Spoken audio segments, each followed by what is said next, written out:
Bienvenue au Festival de la planète apprenante. Aujourd'hui, nous faisons face à des défis sans précédent. De facto, l'OMS et l'UNICEF nous expliquent qu'aujourd'hui, nous créons des problèmes plus vite que nous sommes capables de les résoudre et que l'espérance de vie de nos enfants sera probablement réduite par rapport à celle des générations précédentes, à cause de la pollution, de la crise climatique, des crises environnementales, des crises liées au Covid et bien d'autres crises, dont les crises d'obésité et les crises d'addiction auxquelles nos enfants, et même nous, sommes aujourd'hui dépendants parce qu'on peut être dépendant à différentes addictions, celles du XXe siècle et celles du XXIe siècle, celles associées aux outils numériques. Ces problèmes complexes, comment est-ce qu'on va leur faire face ? Honnêtement, je ne pense pas qu'aucun individu seul ne puisse résoudre ces défis. Par contre, collectivement, nous pouvons essayer de faire confiance à l'intelligence collective pour qu'elle résolve ces problèmes. Ce n'est pas si simple, parce qu'aujourd'hui, on voit des exemples de bêtises collectives. Pour vous en donner qu'une illustration, ce qui s'est passé récemment aux États-Unis montre que des gens qui croient à des fake news, à des fausses nouvelles, à des théories du complot, peuvent être amenés à mettre en péril notre démocratie. Mais ceux qui ont peur des vaccins, ceux qui croient aux fausses nouvelles sur les vaccins, sont aussi des gens qui vont mettre en péril des vies et il y aura probablement des morts à cause de ça. Donc on a aujourd'hui besoin de faire confiance à l'intelligence collective, mais ça suppose d'être capable de la réinventer et de réinventer nos manières d'apprendre, nos manières d'enseigner, nos manières de faire de la recherche et nos manières de faire face collectivement à ces défis, à la fois localement, nationalement, mais aussi globalement, puisque une bonne partie de ces défis sont aujourd'hui des défis globaux. Le Festival de la planète apprenante est un festival qui nous invite tous à célébrer ce que nous avons appris de plus pertinent, de plus intime et de plus profond, et de le partager parce que d'autres peuvent être inspirés par ce que nous avons appris et peuvent à leur tour vouloir l'apprendre, et on va pouvoir apprendre les uns des autres, et ce qu'on veut apprendre l'année prochaine, peut-être qu'un de nos voisins l'a appris l'année dernière, et peut-être qu'ensemble, on va pouvoir faire des choses qu'on ne pourrait pas faire seul. Cette capacité à apprendre les uns des autres et à célébrer, c'est le propre de beaucoup d'espèces, et en particulier de la nôtre. On peut faire ça depuis très longtemps, en particulier depuis que les humains ont le langage, et puis plus encore depuis qu'on a l'écrit, et a fortiori aujourd'hui avec les outils numériques. Parce que les outils numériques nous permettent d'apprendre les uns des autres à des échelles sans précédent et de manière instantanée. Et donc aujourd'hui, on peut non seulement bâtir des collectifs apprenants très locaux, qui réfléchissent sur comment apprendre, sur comment relever nos défis, mais on peut aussi bâtir des collectifs apprenants de toute taille, on peut construire des sociétés apprenantes, on peut construire une planète apprenante. Et donc ce mouvement qui a été initié par l'UNESCO et le CRI qui ont monté une alliance ouverte invitant tous les acteurs qui veulent se mobiliser sur ces défis à les rejoindre dans une logique d'open source et de partage, de gratuité et de célébration, peuvent aujourd'hui faire des choses. Donc pour ce Learning Planet Festival, on a à travers le monde des milliers et des milliers de gens, de jeunes et de moins jeunes, d'institutions et d'acteurs de terrain qui ensemble célèbrent pour la Journée nationale de l'éducation, le 24 et 25 janvier, la possibilité d'apprendre autrement, pour prendre du recul sur ce que l'on a vécu pendant cette année de Covid qui a été très difficile pour tout le monde, mais comme dans toute crise, comme le disent très bien les Chinois qui l'écrivent avec deux idéogrammes, le premier c'est danger, le deuxième c'est opportunité, il y a beaucoup de dangers et il faut faire face à ces dangers. Mais il y a aussi des opportunités et il faut savoir les saisir.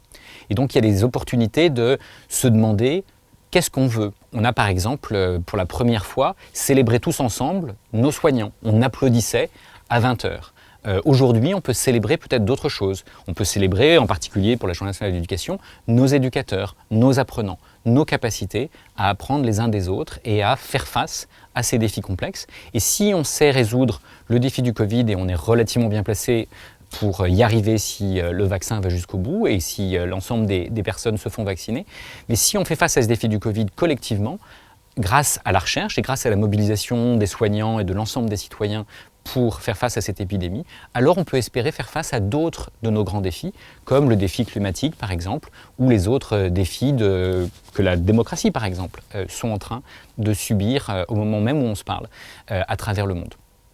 Et donc cette capacité à faire face ensemble, il y a besoin de la catalyser. Et il y a besoin de à la fois créer des événements comme celui-ci pour se retrouver, se compter, se rendre compte qu'on n'est pas seul face à ces défis complexes, mais aussi on peut bâtir des outils numériques, un espèce d'open campus, un campus ouvert à tous à travers le monde dans lequel on va tous pouvoir apprendre et partager les dernières avancées de la science et les dernières manières de faire face à la complexité du monde d'aujourd'hui. Et cette capacité va nous permettre à chacun d'apprendre à prendre soin de nous, des autres et de la planète. Et c'est vrai qu'on a un très bel héritage, qui est l'héritage des Lumières. C'est un héritage d'émancipation, un héritage de philosophie, d'éducation, de science et de démocratie. Mais c'est un héritage qui a laissé un certain nombre de gens de côté.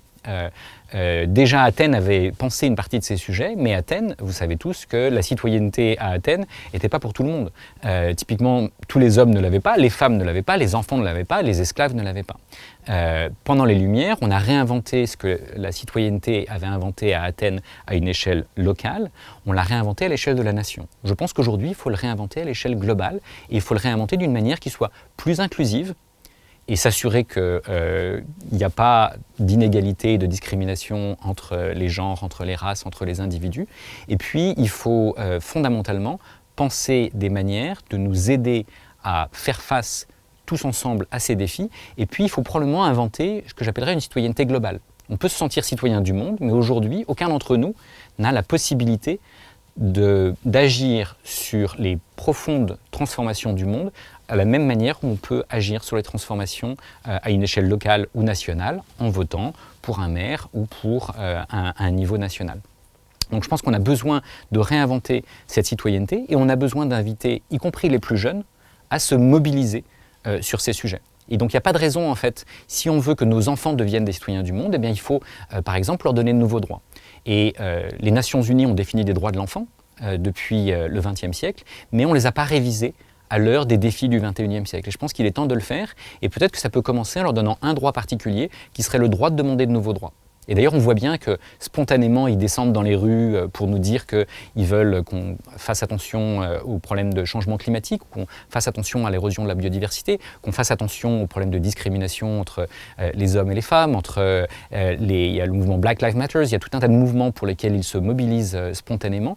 Et je pense qu'on a besoin de les accompagner par rapport à ça, et on a besoin collectivement de faire face à ces grands défis que les Nations Unies ont répertoriés sous la forme des objectifs de développement durable, qui incluent à la fois les problématiques climatiques, les problématiques environnementales, les problématiques sociétales, les problématiques de pauvreté, les problématiques d'inégalité, les problématiques d'éducation, de santé et les problématiques économiques. Et je pense qu'on a besoin de comprendre que ces 17 grandes thématiques que les Nations Unies ont définies ont besoin d'être portées et pensées simultanément parce que collectivement, on pourra essayer de faire des choses qu'on ne saurait pas faire seul.